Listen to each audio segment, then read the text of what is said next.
급수의 성질에 대해서 수업하도록 하겠습니다. 급수의 성질은 시그마가 나오기 때문에 수열의 합의 성질과 흡사하다고 생각하시면 되겠습니다. 자, 급수의 성질. 자, 수열의 극한에 대한 기본 성질로부터 수렴하는 급수에서도 다음과 같은 성질이 성립함을 알 수 있다 해서 급수의 성질은 마찬가지로 봤더니 더하기 빼기는 가능하지만 실수배 가능하지만 곱하기 나누기에 대한 언급이 없습니다. 우리가 시그마에서도 마찬가지였었죠. 자, 그래서 두 급수가 수렴하고 그 값을 각각 s와 t라고 하자. 그랬을 때 이런 형태로 나오는데 이것은 어떻게 확인할 수 있냐 하면, 자, 지금 여기에서 sn 요 값이 지금 s라고 했고 요 값이 지금 t라고 했습니다. 그러면 sn을 각각 써봅시다. n이 k가 1부터 n까지 ak를 a라고 두고 시그마 k는 1부터 n까지 bk를 ba라고 두겠습니다. 근데 어차피 나중에 n을 무한대로 보내기 때문에 n에 관한 식을 쓰겠습니다. 그러면 시그마 n은 1부터 무한대까지 an 플러스 bn은 이것의 부분합이 있을 겁니다. 부분합을 sn이라고 하자. 왜냐하면 부분합을 구해서 리미트를 붙여야 급수가 나오기 때문에. 그렇죠? 그래서 sn을 시그마 k는 1부터 n까지 ak 플러스 bk의 값을 계산해 봅시다. 그러면 우리가 이것은 각각 여기에서 an, bn이라고 했기 때문에 분리 가능하죠. k는 1부터 n까지 ak 더하기 시그마 k는 1부터 n까지 bk가 됩니다. 근데 이거는 an 더하기 bn으로 위에서 이렇게 놨으니까 이렇게 쓸 수가 있습니다. 따라서 이제는 여기다 뭐 하자? 리미트를 붙이자. 그러면 n이 1부터 무한대까지 an 플러스 bn이 급수가 되고, 자, 리미트 n이 1부터 무한대까지 an 플러스 bn으로 쓸 수가 있겠죠. 그러면 우린 요거는 따로따로 분리할 수가 있다.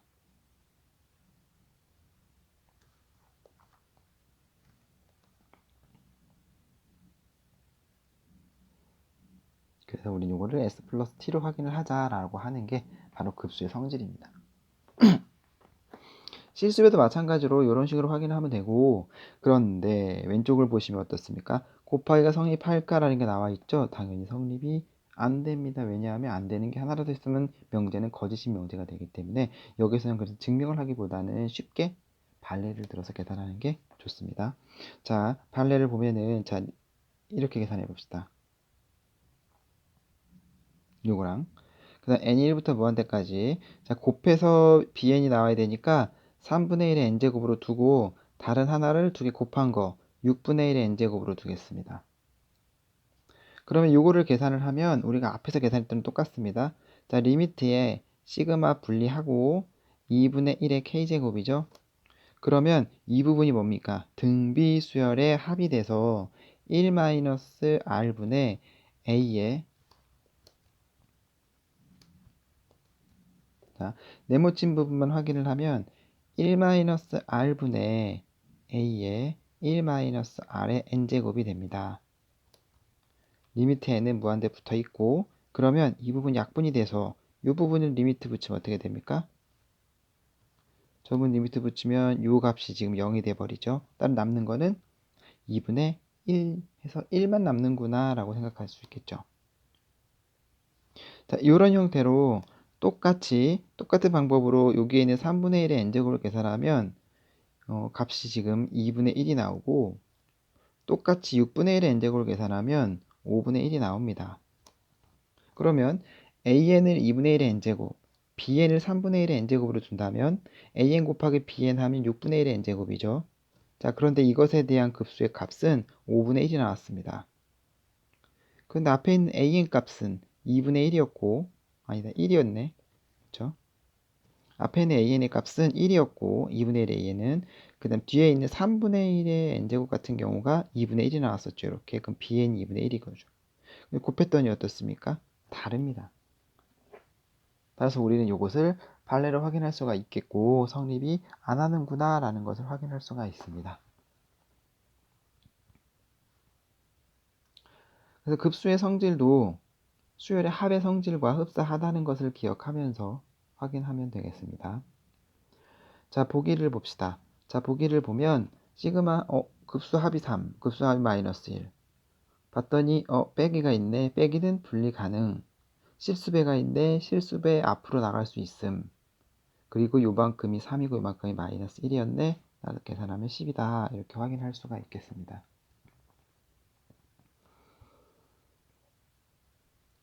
문제 3번 그대로 똑같이 확인하겠습니다. 자, 요거는 우선 n은 1부터 무한대까지 2an 더하기 n은 1부터 무한대까지 3bn으로 나갈 수 있고 앞으로 나가면 이렇게 계산할 수 있습니다.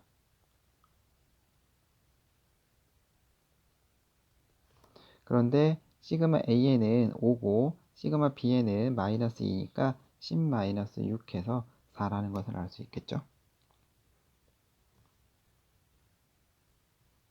마찬가지입니다. 자, 두 번째도 5 시그마 n은 1부터 무한대까지 an 마이너스 4 시그마 n은 1부터 무한대까지 bn으로 확인할 수 있습니다. 그러면 5 마이너스 2 그대로 계산해주면 25에서 더하기 8이니까 33임을 알 수가 있겠죠.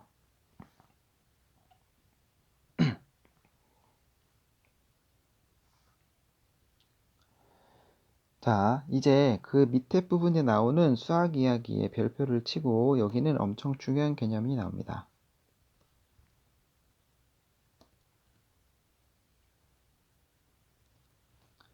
자, 앞에서 계산했던 거랑 뭐 비슷한, 같은 개념은 아니고 비슷한 개념은 뭐가 있냐면 수열 an이 리미트 an이 알파로 수렴했다. 그러면 리미트 a 2n-1도 알파로, 리미트 2n도 알파로, 리미트 2n 뭐 이런 것들 하나의 수열은 하나로 수렴하는구나 라는 것을 꼭 기억하고 있으라고 했었죠. 그쵸? 자, 그러면 이제 수학 이야기를 보면 1-1을 점점점의 합을 구하랍니다. 그런데 여기서 포인트는 뭐냐? 괄호가 없습니다. 괄호가 없습니다. 자, 그래서 여기를 보면 자, 이렇게 나열을 했을 때 이 급수는 짝수항까지의 부분을 계산해 봅시다. 즉 짝수항까지의 부분은 뭐냐 하면 첫 번째는 1, 1 더하기 마이너스 1이 두 번째 항까지 합인 거죠. 그 다음 네 번째까지의 합. 네 번째 항까지의 합은 1, 다시 쓰겠습니다. 자, 짝수항까지는 첫 번째, 그러니까 두 번째 항까지의 합. 1 더하기 마이너스 1 이렇게. 그 다음 네 번째 항까지의 합. 짝수항까지의 합이니까 1 더하기 마이너스 1 이렇게 들어가는 것입니다. 그런데 이거를 계산해 버리면 얼마가 나오느냐? 이것도 0이고 이것도 둘둘이니까 0이죠. 즉 짝수항까지의 합은 뭐든지 다 얼마다? 다 0입니다. 그 다음 홀수항까지의 합을 계산해 봅시다. 즉 S1은 1이고 S3는 1 더하기 마이너스 1 더하기 1이고 이거 하나만 더 계산하면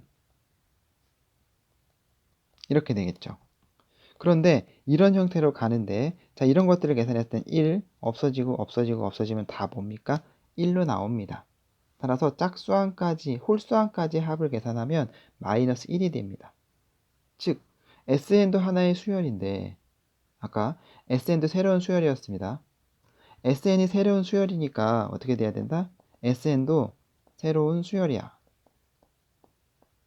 그러면 리미트 SN과 리미트 n이 무한대로 갔을 때 S2n과 리미트 n이 무한대로 갔을 때 S2n-1은 다 똑같은 값으로 수렴을 해야 됩니다.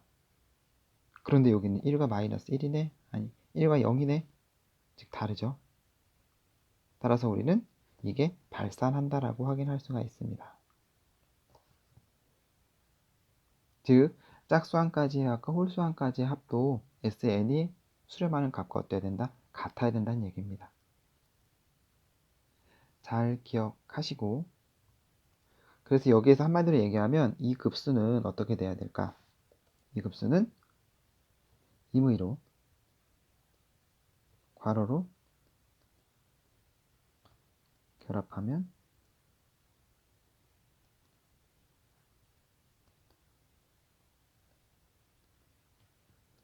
안 된다.